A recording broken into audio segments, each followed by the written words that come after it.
Norma penal em branco. Conceito. As normas penais podem ser incriminadoras e não incriminadoras. Hoje vamos estudar somente as incriminadoras, que em resumo funcionam assim. Elas são divididas em duas partes. A primeira descreve o fato punível, ou seja, a conduta que pode ser uma ação ou omissão ilícita, que é o preceito primário da norma. E a segunda parte apresenta as sanções, que é o preceito secundário. Agora vamos ao conceito.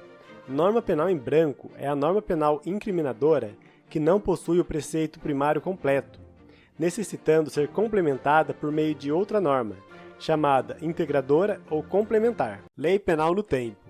A lei penal nasce após passar por todo o processo legislativo previsto na Constituição Federal, sendo que a competência para a edição de normas penais é privativa da União, previsão do artigo 22, inciso 1 da Constituição.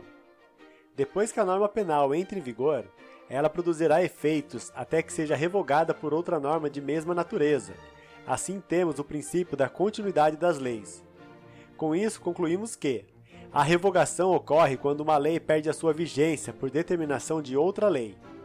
Entretanto, no direito penal temos duas exceções a esta regra. São as leis temporárias e excepcionais, que são autorrevogáveis. Sujeitos do crime. Sujeitos do crime são as pessoas ou entes relacionados à prática e os efeitos da empreitada criminosa. Dividem-se em sujeito ativo e sujeito passivo. Kleber Masson, Direito Penal, parte geral. E penal com preceito primário incompleto, sendo que a norma complementar será editada pelo mesmo poder criador, no caso, o Poder Legislativo Federal. Porém, se o complemento estiver dentro do próprio direito penal, a norma será classificada como homovitelínea. Por outro lado, se a norma complementar estiver em outro ramo do direito, como o exemplo das causas impeditivas do casamento, a norma será classificada como heterovitelínea. Vou trazer dois exemplos para você entender melhor. Primeiro exemplo, norma homovitelínea. O artigo 312 do Código Penal define o crime de peculato e estabelece que é um crime praticado por funcionário público. Vamos ao artigo. Apropriar-se o funcionário público de dinheiro, valor ou qualquer outro bem, móvel, público ou particular, de que tenha posse em razão do cargo, ou desviá-lo em proveito próprio ou alheio. Depois, o próprio Código Penal, no artigo 327, define quem é considerado funcionário público. Vamos ao artigo.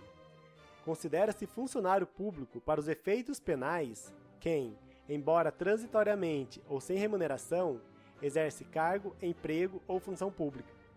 Como complemento da norma penal em branco segue a mesma linha, ou seja, foi criado pelo mesmo Poder Legislativo e está no mesmo diploma legal, temos uma norma homovitelínea. Exemplo 2. Norma heterovitelínea. Como já citei no exemplo das causas impeditivas do casamento, é aquela norma onde o complemento é feito pelo mesmo criador, porém em outro dispositivo legal. Mas para você não ter dúvidas, vou trazer mais um exemplo, que é o artigo 184 do Código Penal, que trata da violação do direito autoral, mas não o define. Para você saber o que é direito autoral, terá de ler a Lei 9.610 de 98, que diz assim: esta lei regula os direitos autorais, entendendo-se sob esta denominação os direitos de autor e os que lhes são conexos. Como complemento da norma penal em branco, foi criado pelo mesmo Poder Legislativo. Ela é uma norma em sentido lato, mas como seu complemento está fora do direito penal, ela é uma norma heterovitelínea. Sujeito ativo. Sempre que ocorrer um crime, teremos uma conduta típica, ilícita, que foi praticado por alguém culpável, que acaba por violar um bem jurídico protegido pelo direito penal. Então, o sujeito ativo da infração penal é a pessoa autora do crime. O sujeito ativo se classifica em autor executor, autor funcional e partícipe.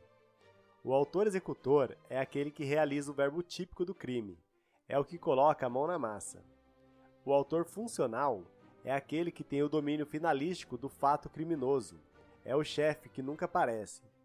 Já o partícipe é aquele que concorre para o crime de forma indireta, pode ser prestando auxílio para a fuga após o roubo, ou induzindo ou instigando o autor principal.